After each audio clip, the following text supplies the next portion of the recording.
So, Arneson sued the pants off TSR Hobbies and made a boatload of money off of them. Gygax still only owns 35% of his company, and Brian Bloom owns the majority.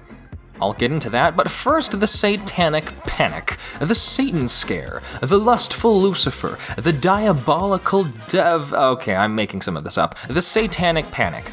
We're at the cusp of the 1980s, and hysteria is in the air.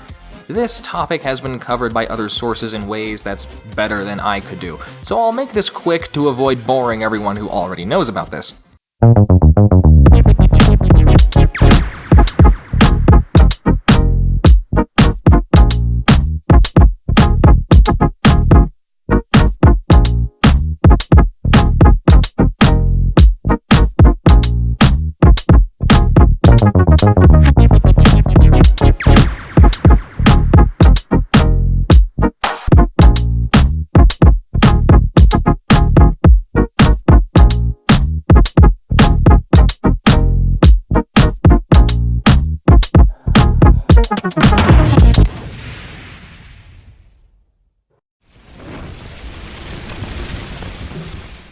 Basically, it starts out with this guy, James Dallas Egbert III.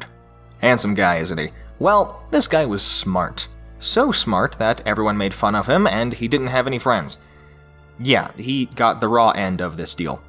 So him being a 14-year-old teenager with loads of angst and a healthy dose of ostracization, he did what any other person would do, and ran away. That's when this guy comes in. This is William Deere. He's a private investigator that was hired to find James.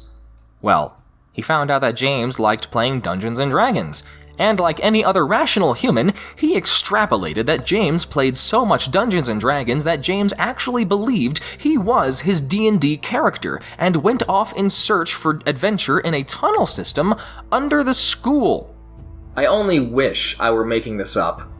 The truth is that James, as I said, just ran away, and he was found attempting to kill himself in a cheap motel. He didn't end up killing himself and went home. But the press didn't care what actually happened. They liked the possessed by Dungeons & Dragons story. And that's what they talked about.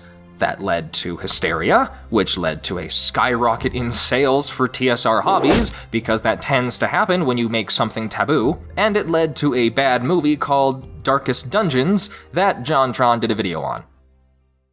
D&D, and it's become popular with children anywhere from grammar school on up.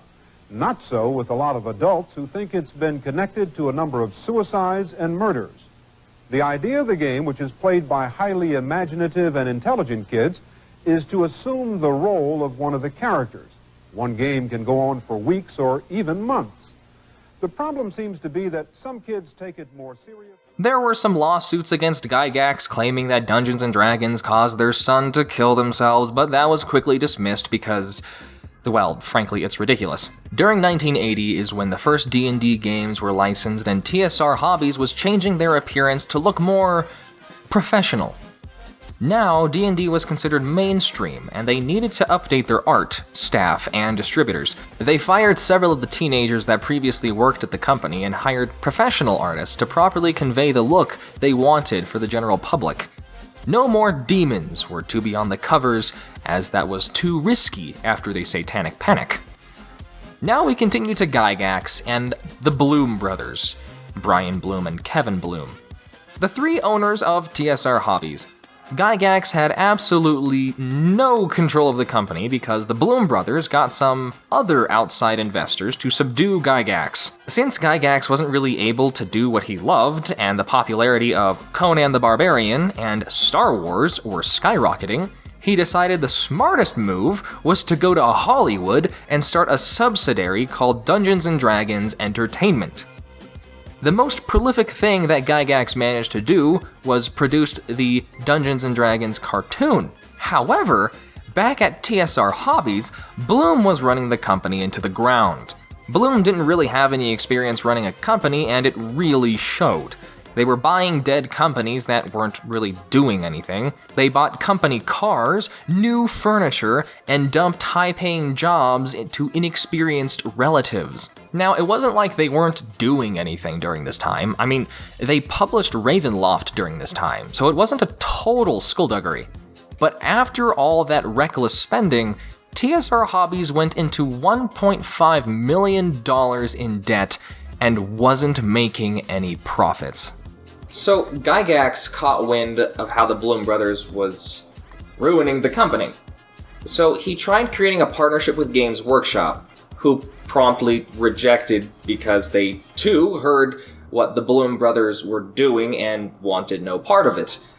Gygax ran back to Lake Geneva and managed to exercise a stock option, and that gave him enough voting shares to reclaim his throne as he who controls TSR Hobbies.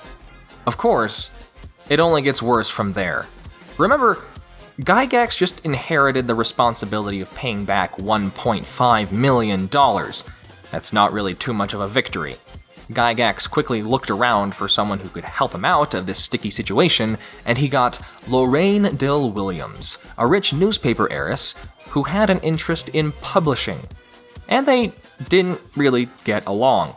Gygax wanted to pursue his Hollywood dreams, but that would require him pulling money out of TSR Hobbies. There was no way Lorraine was going to let him do that. But Gygax wasn't the only one being a little harsh. Gygax wanted to give some corporate ownership to some employees for sticking with the company after the reign of the Bloom Brothers. But, according to Gygax, Lorraine held gamers as creatures that were beneath her and absolutely refused. Eventually, Lorraine did a bit of a hostile takeover of the company. Kevin Bloom and Brian Bloom still had stock in the company, and she bought both of their shares until she held the majority. Gygax wound up right back to where he was. Gygax fought back, but Lorraine didn't do anything illegal, so he couldn't really do anything. At this point, Gygax was so tired of fighting that he gave up, and he sold his stock to Lorraine Williams and left. He actually kind of hated the company at that point, after seeing everything that happened, and he was pretty happy to leave.